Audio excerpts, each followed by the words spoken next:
everyone. Oh my goodness. Good morning, good afternoon, whatever it is for you. I hope you're having a fantastic day.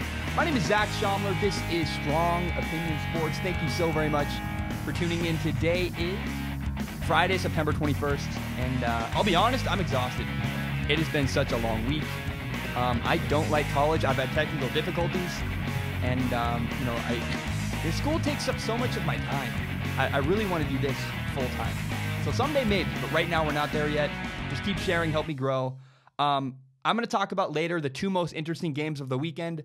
But first, I think the most important topic of the day, the obvious topic of the day, is Baker Mayfield. And so I just want to say, last night made me so happy. Last night made me so filled with joy. I was having a tough week, and Baker Mayfield was put into the game right before halftime. And Baker Mayfield led the Cleveland Browns to a come-from-behind victory over the New York Jets. He gave the Browns their first win in 635 days. I can't contain myself. I'm happy about this, man. I've got some analysis, some observations. But first, I want to say, many people who do sports radio, many people who do podcasts, they often say this. They say that they're just journalists. They're objective. I'm not objective. I don't try to be. I don't pretend to be. I'm not a journalist. This show is called Strong Opinion Sports. I don't pretend. I'm authentic. I'm a fan of sports. And now, that being said, I do try to present, my perspective with reasons. I try to be honest and fair. I try to present both sides of a perspective and then tell you which one I choose. But again, I'm a sports fan. And because I'm a sports fan, last night was just a blast. As a fan of football, watching Baker Mayfield, the number one overall pick, lead the Cleveland Browns to a come-from-behind victory, it's incredible. It's incredible. I'm going to get a ton of flack for saying that probably, but I'm just being honest. I am a sports fan. That's the Browns' first win in 635 days. How can you not enjoy that? And what's even cooler is their number one overall pick at quarterback, Baker Mayfield, comes into the game and led them to a come-from-behind victory. That sounds like a Hollywood movie. It was awesome. I loved it. I love podcasting. I enjoy the process. I like writing. I like preparing. I like editing video. The whole process of doing a podcast and YouTube channel, I love it. But I could have chosen to do a podcast about video games or movies or comedy. Last night is why I chose sports. Last night, that moment, Cleveland, that was awesome. That is why I love sports right there. Dilly, it was great, man. I can't express that enough. I don't know how long it's going to last. I don't know if Baker Mayfield is the answer to the Cleveland Browns. But I know this. I hope Baker Mayfield is the franchise quarterback of the future for the Cleveland Browns. I hope with my entire heart that Baker Mayfield turns around the Cleveland Browns. My entire life, the Browns have been bad. How cool would it be to watch the little engine that could, Baker Mayfield, turn them into a winning franchise? It's a long shot. I know that. But last night was a glimpse at hope. And if you're in Cleveland, if you're a Browns fan, it was unbelievable. It was amazing. Fun to watch. And I am nothing but hopeful and excited today for the Cleveland Browns. I'm not a Browns fan. I'm not really a fan of any team in particular. I just root for good stories. Baker Mayfield, that is a fantastic story. Talk about a guy who has overcome tremendous adversity. I am just a fan of Baker Mayfield. I don't yell and cheer at games. I don't sing at concerts. It makes me uncomfortable. And yet last night I was yelling at my TV by myself, alone in my room. I felt weird about it. I was like, yeah, I lost it. I was so happy. I was overjoyed last night watching Baker Mayfield lead the Cleveland Browns to victory. It was just fantastic. Now, here's the story of the game to me. Baker Mayfield was ready. Baker Mayfield was prepared. I've seen so many times in my life, someone gets an opportunity and they're not ready for it. They're not prepared. You'll see a guy in a business meeting. He's asked to say a few words. He doesn't have anything ready to go, and he totally blows it, misses his opportunity.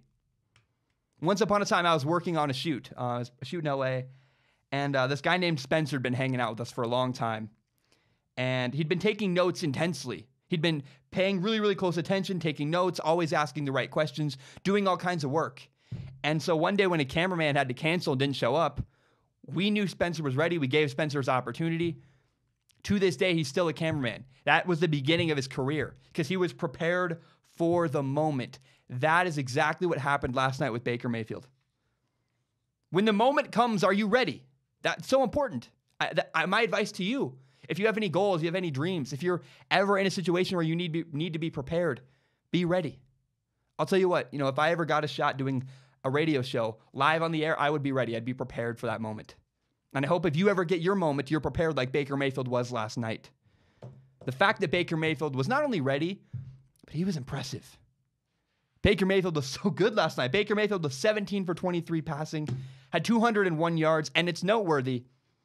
Baker Mayfield had 3 drops. Baker Mayfield should have been 20 for 23, and that's amazing. I was texting a buddy of mine who does local radio in this town, and he was asking me some questions. I played quarterback in college for a year. He always asked me for little insights on football. Here's what I told him. I said that Baker Mayfield's success against the Jets was not a fluke, because it wasn't. It's not at all. I mean, yes, Baker Mayfield's accuracy was impressive. His arm strength was impressive. But the biggest deal last night for Baker Mayfield on the Browns was his decision-making. He repeatedly did the right thing with the football over and over and over again. Yes, usually he threw to his first read. But that's because he didn't have to go anywhere else. But when Baker was forced to come off his first read and go to his second, third, even fourth read, he did, and he was successful and accurate and did a good job. But what's even more amazing is that Baker Mayfield, basically every single snap he was in the game, he did the right thing. 0 bad decisions. That's unheard of, even for Tom Brady, let alone a rookie quarterback in his NFL debut. I mean, no joke, Baker Mayfield was unbelievable last night. And it wasn't the big throws. It was the small things, the little things, the attention to detail. Fantastic. Tyrod Taylor, the Browns starting quarterback, was struggling last night. Apparently got an injury. I don't know. But what I do know is that Baker Mayfield came in and did a great job and did a better job than Tyrod Taylor. And here's why. Tyrod Taylor was scrambling around, trying to avoid the Jets' pass rush. He kept trying to run. He kept holding on to the football, and it wasn't working. Tyrod Taylor was not working. And I was nervous when the Browns were going to put in Baker Mayfield. I said at the beginning, I texted my dad in the first half that Tyrod Taylor's running for his life.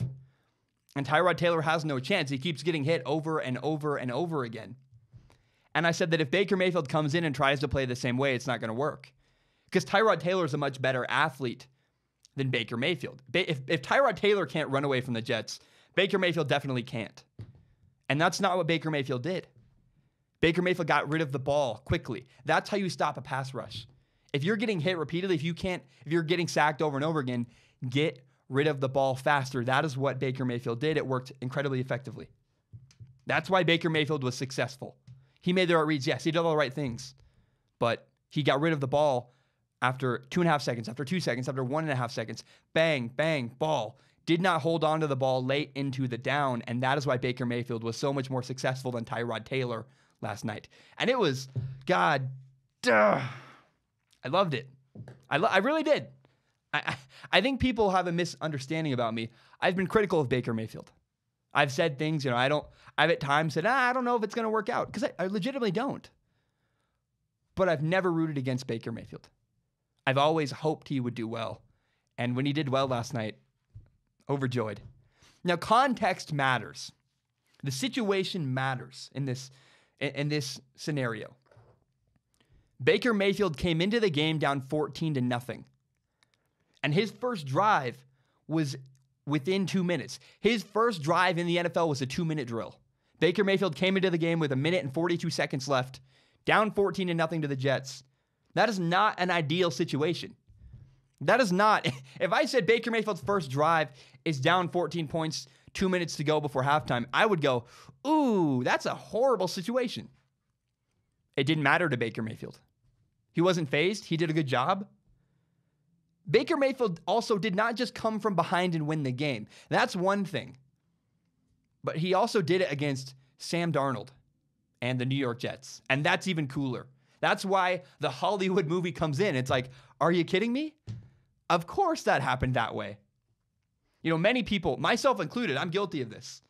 Many people said the Jets got the better quarterback. People said that Browns made a mistake by drafting Baker Mayfield rather than Sam Darnold. I've said that over and over again. It still might be true. We don't know. We're only one game in, but man, I'll own it. Last night made me look bad, and I don't mind. I make mistakes. Baker Mayfield's clearly ready to go, and I could not be more excited for him or the Browns. I mean, the Browns fans deserve it. It was so cool. But I will admit, man, Baker Mayfield looked way better than Sam Darnold last night. I make predictions, but I always hope for people to be successful. Now, there's going to be a question that will always be asked about Baker Mayfield and Sam Darnold. Their entire career, over the whole entire length of Baker Mayfield and Sam Darnold's career, they will be compared. Doesn't matter. It's just what's going to happen because Baker Mayfield went number 1, Sam Darnold went number 2. The question's always going to be asked. Did the Browns screw up when they drafted Baker Mayfield? Or were they geniuses? Did they do the right thing? Because most NFL teams had Sam Darnold ranked higher than Baker Mayfield. And if they went against the grain and succeeded, that's an even bigger win for the Browns. An even bigger win for John Dorsey. You know who won last night? It wasn't just the Browns. It was John Dorsey, the general manager, who drafted Baker Mayfield. He looks like a genius. That he drafted Patrick Mahomes last year. Baker Mayfield this year. Both of them looked incredibly good so far at this point of the year. Now, Baker Mayfield was incredibly efficient last night. He was 17 for 23 passing, 201 yards, no touchdowns, no interceptions, but led a couple scoring drives and brought the Browns back to victory. Even more incredible is he should have been 20 for 23 because he had 3 drops. Sam Darnold got outclassed last night. Sam Darnold was 15 for 31, no touchdowns, 169 yards passing, and then 2 interceptions at the end of the game. Far and away, Baker Mayfield easily looked like the better player last night. Now, I'm really curious, when the careers are over, when you take a step back and you look at Baker Mayfield's career and Sam Darnold's career, people are always going to talk about their accomplishments, their stats. They're going to compare them and say, who had a better career?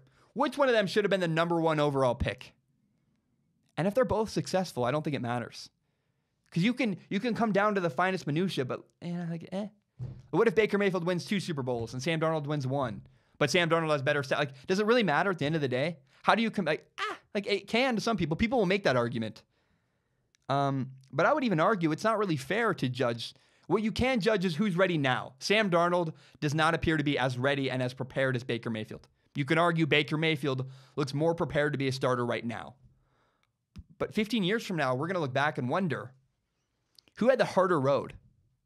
Without a shadow of a doubt, undoubtedly, Baker Mayfield has a harder hill to climb in front of him. Baker Mayfield has the odds stacked against him even more than before. He already did when he walked on twice. He did in high school, he did in college, and then he went to the Cleveland Browns. The Cleveland Browns, the historically worst NFL franchise in history. Awful. I saw a Jersey Guy last night. Jersey Guy for the Browns has like 21 names of all the Browns starting quarterbacks in the last 20 years or whatever. Baker Mayfield better be added to that list, but Baker Mayfield went into an incredibly dysfunctional situation. So if he succeeds 20 years from now and we look back on his career, if he's successful, if he turns around the Cleveland Browns, it's incredible. I mean, remember, Baker Mayfield's dealing with an owner, Jimmy Haslam, who routinely gets involved with football. And owners shouldn't do that. Jimmy Haslam needs to leave football to the football people, and it doesn't seem like he does that. And so Baker Mayfield has the odds stacked against him.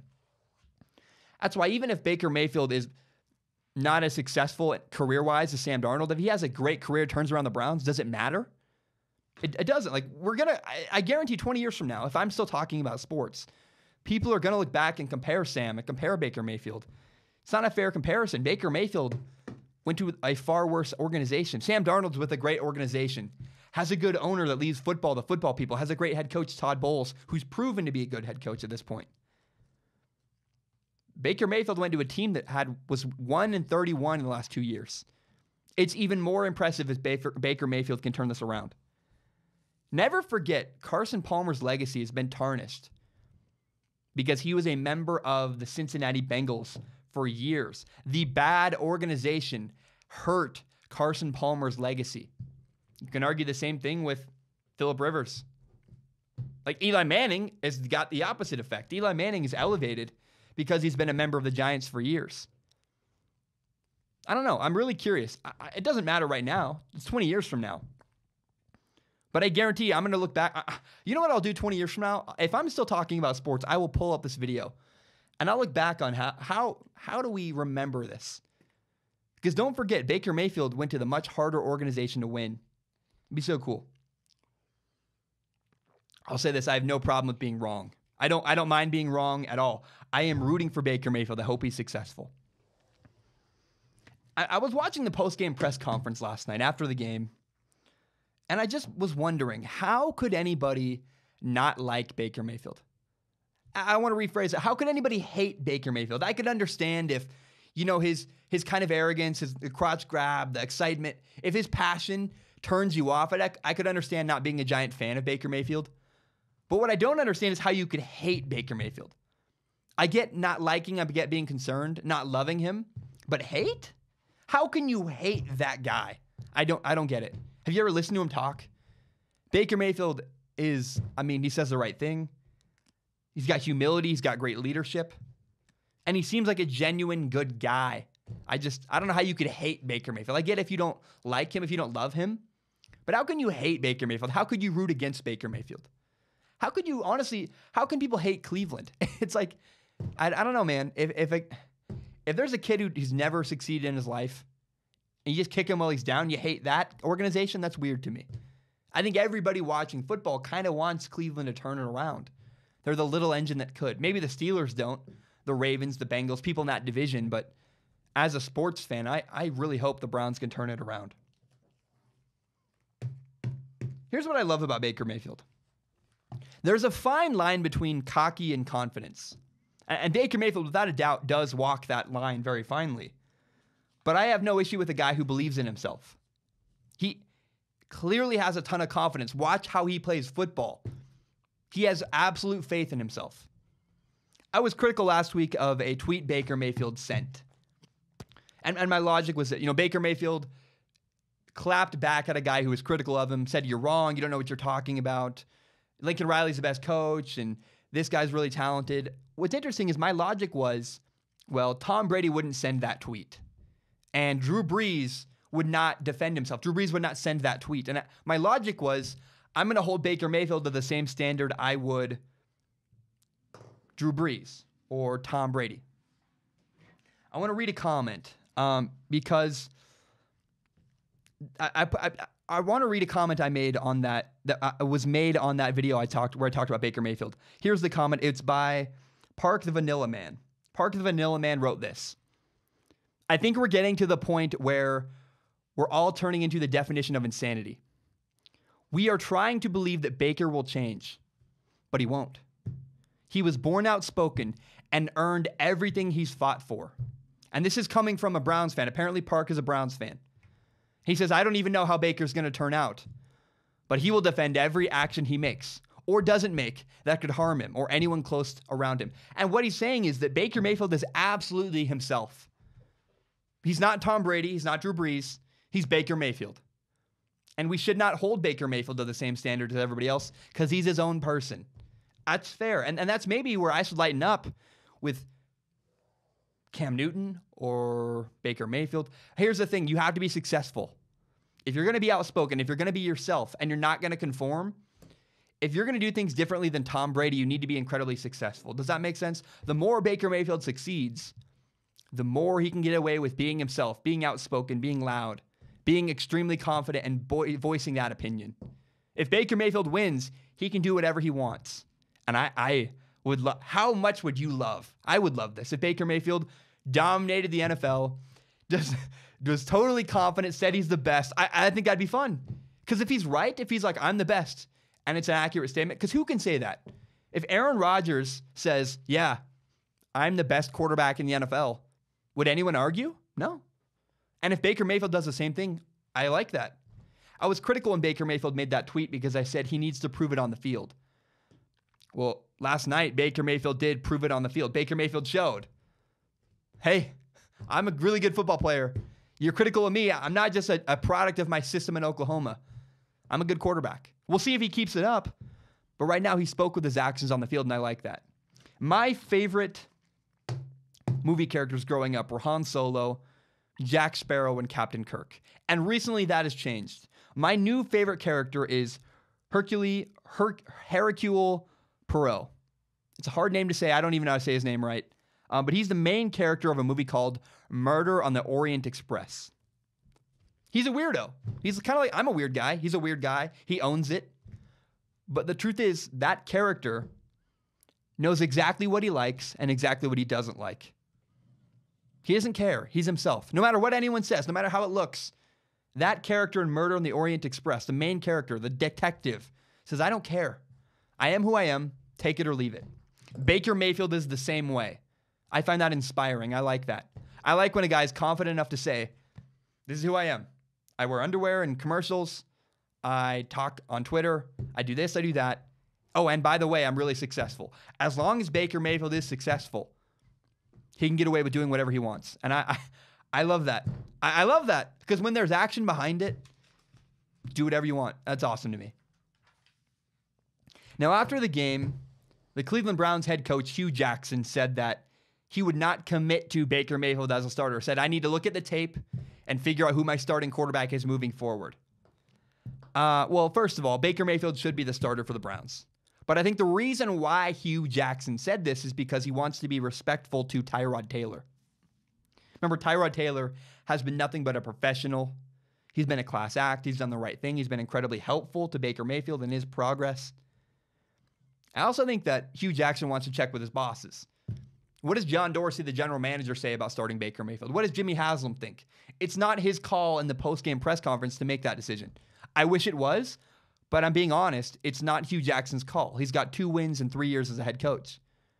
It's up to John Dorsey and Jimmy Haslam, the owner. But, my best friend's mom makes freezer jam, and this will make sense in a minute. When you open freezer jam, so the way you make freezer jam is you put it in a sealed jar. It's sealed shut. And the minute you unscrew it, you open that freezer jam, you can't reseal it again. It's impossible. You got to eat it once you open it. You can put it in the fridge for a little while. It'll preserve itself in the freezer. But eventually it will go bad because you opened that seal. You cracked that seal. You can't ever reseal it again. Baker Mayfield is the same way. You have opened that can of worms. Baker Mayfield has already played. And not only played, Baker Mayfield has been really successful. You can't put him back on the bench. I'm sorry. Reality, you can't do that. You can't do that to Browns fans. You can't do that to Baker Mayfield. How weird would that be? He's better than Tyrod Taylor in a game. And they're like, you know what?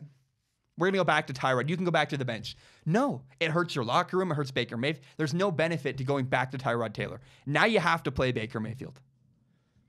I mean, give him the keys to the car. He's going to hit bumps on the road, but we now know clearly he can drive. Baker Mayfield is better than I expected him to be, actually.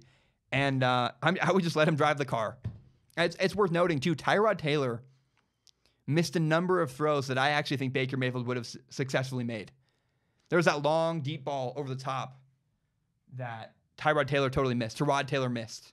And there was one play on the last drive that Tyrod Taylor played where he had a guy open over the middle. The announcer showed it to us in the game. He has a guy open in the middle.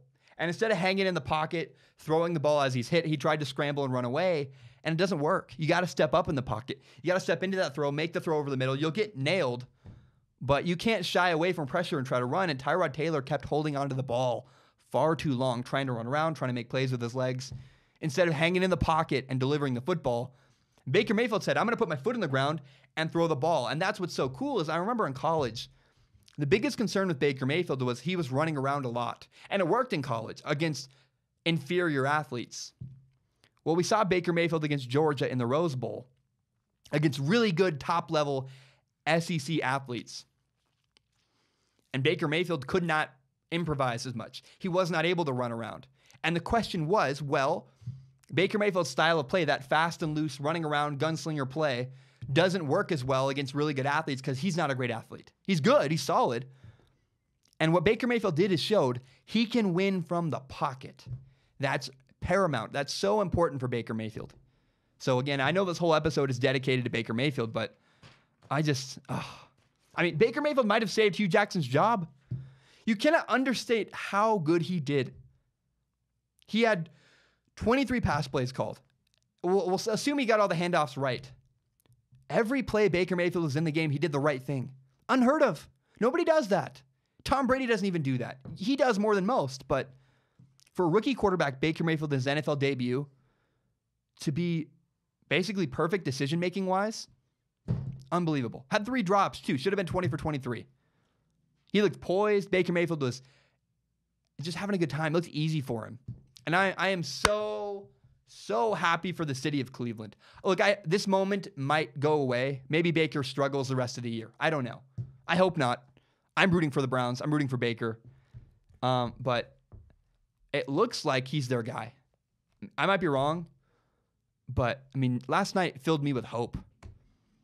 If you're a Browns fan, you have hope right now. And that's because of Baker Mayfield. And that's so cool. He looked like their franchise quarterback last night. I hope he is. We're only one game in. It's too early to really know. But, oh man. I really hope it works out. That'd be so cool. To watch the Browns get turned around. To finally have their quarterback. Because how many years has it been? I'm 21 years old. My entire life, it's not worked out. So I really hope that it works out for Baker Mayfield. That'd be so fantastic. How about Sam Darnold? If you're Sam Darnold today, what do you do? How do you move forward? Because Baker Mayfield showed up. Sam Darnold got shown up by Baker Mayfield. He lost head to head. Sam Darnold was not as good as Baker Mayfield.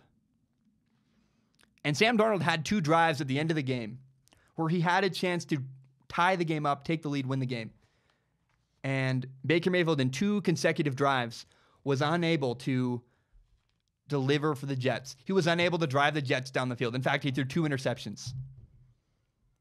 Sam Darnold had opportunities. Sam Darnold, the Jets quarterback, had opportunities last night at the end of the game, and he did not deliver. Here's my opinion. Sam's going to be fine. Sam Darnold's going to be okay. I told you all along, Sam Darnold was going to have ugly moments. I compared him to growing a beard. I don't have any facial hair right now. It would take me 2 months to grow a beard, and the time between not having a beard and having a fully developed beard is going to be ugly. And I said, Sam Darnold's going to he's in the ugly growth period. He has a bunch of peach fuzz, and some of it's patchy and weird, and that's where Sam Darnold is right now. He's got 3 touchdowns, 3 interceptions on the year. He's going to struggle. I don't know if I might have got his stats wrong. I'm thinking Jimmy Garoppolo, actually. I apologize. Jimmy Garoppolo has 3 touchdowns, 3 interceptions. But the truth is, Sam Darnold, he's going to struggle. He's going to have ugly moments like he has all year. But Sam's going to be okay. Now, here's what I want you to remember. So Baker Mayfield right now appears to be more prepared. Baker looks more NFL ready right now than Sam Darnold does. Well, remember, Baker Mayfield was a 5th-year senior in college. In comparison, Sam Darnold was a redshirt sophomore. Baker Mayfield was in college for 5 years. Sam Darnold was in college for 3. And Sam Darnold only started for 2 seasons. Baker Mayfield's 23 years old. In comparison, Sam Darnold just turned 21 in August. So I think we need to relax. We'll see where Baker Mayfield or Sam Darnold, the Jets quarterback, we'll see where Sam Darnold is when he's 23. When he's the same age as Baker Mayfield, I think he might be ahead of where Baker is right now. And so, compare all you want. I think it's pretty clear that Baker looks more prepared than Sam. He played better, delivered in the moment. Baker Mayfield won last night, but it's not over for Sam Darnold. Not by a long shot. We're 3 games into Sam Darnold's career. How about after 50, we can really reevaluate? Same goes for Baker, too. I mean, look, his game was awesome. Incredibly hopeful. It made me feel good, made me happy. That moment for Cleveland getting a win was cool, but we got to relax. I mean, it's early. It's still 1 game in for Baker Mayfield. We got to see a whole year, maybe 2, before we really know what Baker Mayfield is.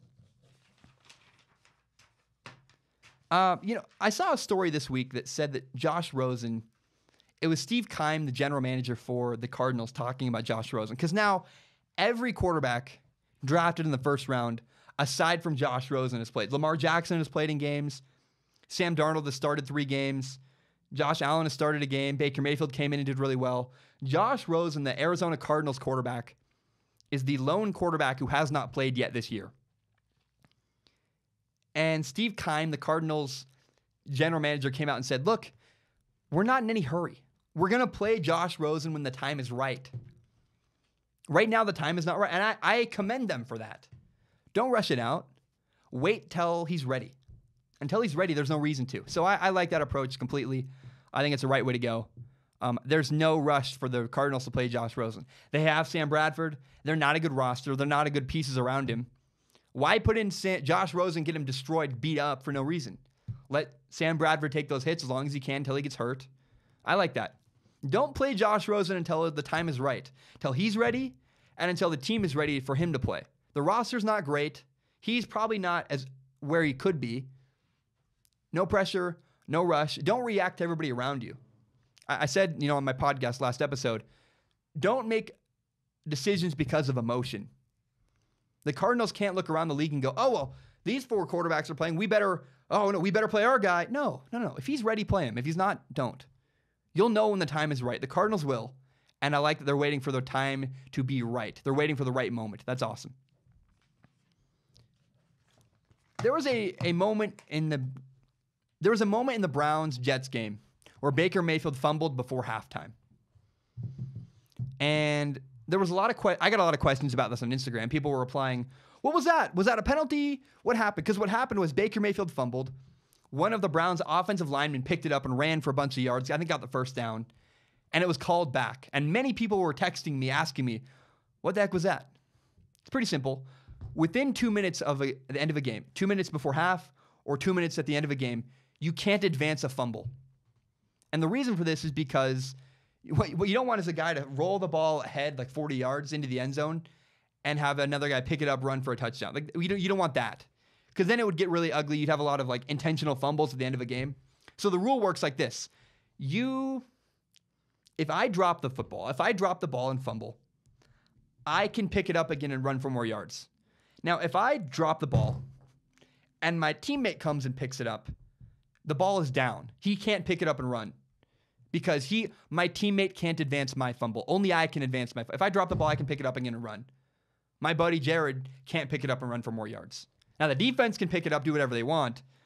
But I wanted to explain that rule because I did get that question about 6 or 7 times on Instagram. People texted me going, what was that? I don't understand that. And that's the rule. Within 2 minutes left, you can't advance a fumble unless you're the person who fumbled the ball. Okay, we have a couple things left. Remember, you can subscribe to Strong Opinion Sports on iTunes, on SoundCloud, and on YouTube. You can find the full entire hour-long podcast on YouTube, as well as my best, most interesting clips. If you like Strong Opinion Sports as much as I do, help me grow by telling your friends about the show. If you want this show live on Twitch, if you want me to have cooler guests, share this with your friends on Facebook, Twitter, Instagram, whatever it is. Help me grow by telling your friends about the show. Drink some water. I'm watching this USC Washington State game in the corner. It's fantastic. I hope go watch. At the very least, it's just too late now. Go watch the highlights. This game's fantastic.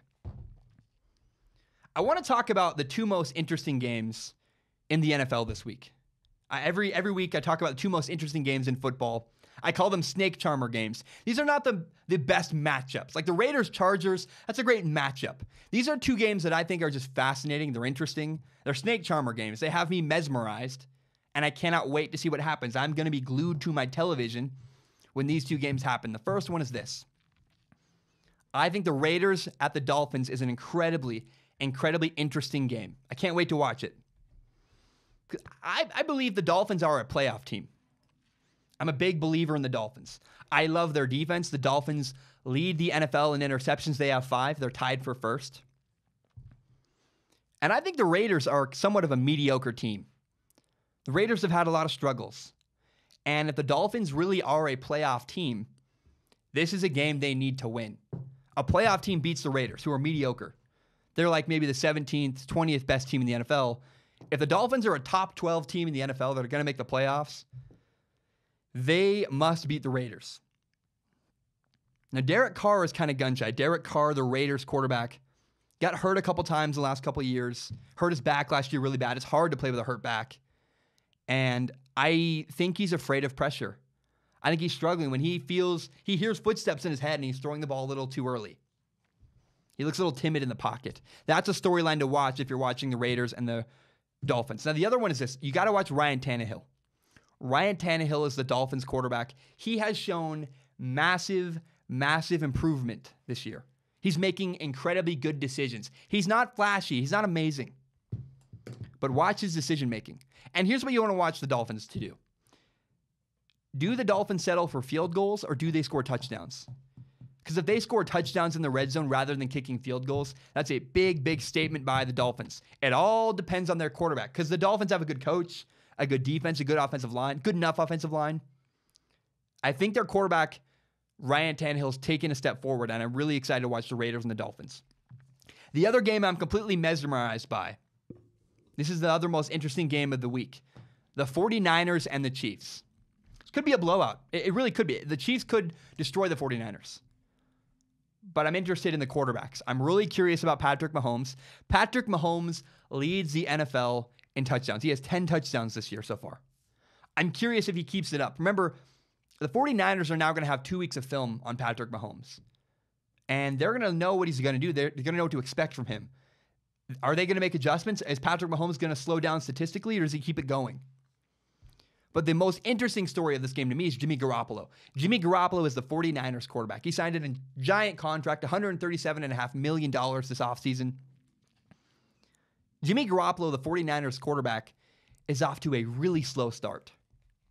He's got 3 touchdowns, 3 interceptions. He's only thrown for a 55% completion percentage. And here's the thing, he's holding on to the ball far too long. He's going through his reads, and then he's holding the ball for 5-6 seconds, taking a lot of sacks. You can't do that. So I'm really curious to see how Jimmy Garoppolo progresses this week. Does he get better? Now, another thing you got to watch for is that the Chiefs and the 49ers both have incredibly creative play calling. It's really interesting. It's going to be a fun game. It's going to be a high-scoring game, I believe. I hope so. I'm rooting for that. And so I can't wait to watch the 49ers and the Kansas City Chiefs in Kansas City. It's going to be a great game. Remember, the 2 most interesting games of the week this week. They're not the best games. They're interesting.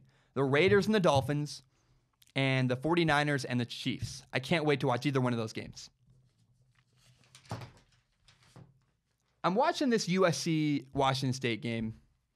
And what I want you to remember is that last week against Texas, USC ran for -5 yards for the entire game.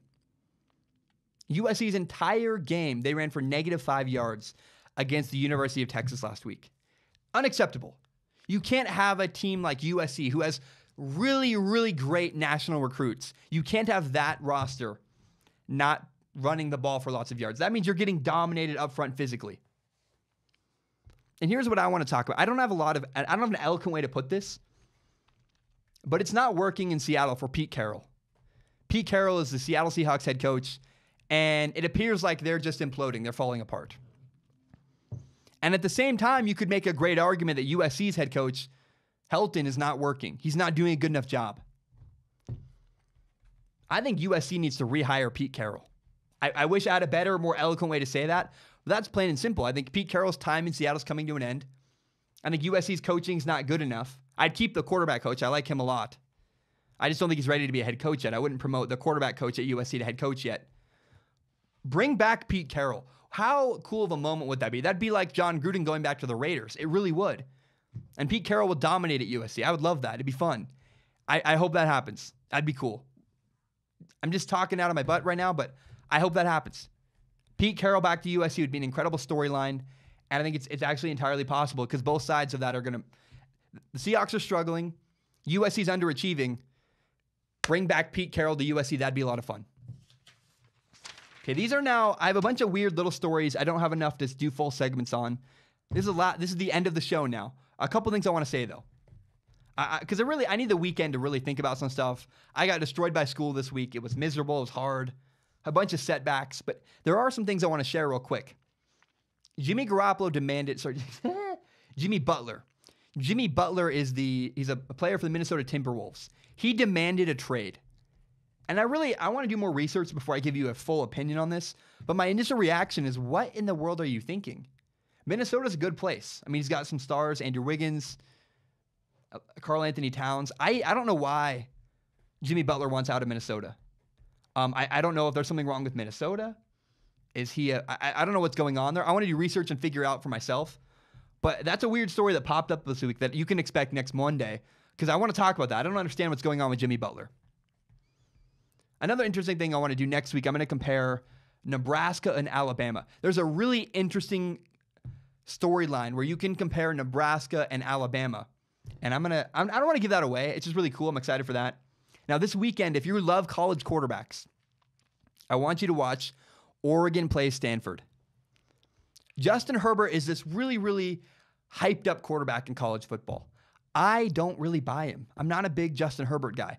I could be proven wrong this weekend. I hope I am. I really hope Justin Herbert's a great quarterback. I've heard he's a great guy. I know friends that know him personally. But right now, Justin Herbert looks inaccurate. He looks physically like he has a bunch of gifts, but he doesn't look like he's making great decisions or running. He's got a horrible completion percentage running a college offense. How do you do that? Not like a pro-style offense.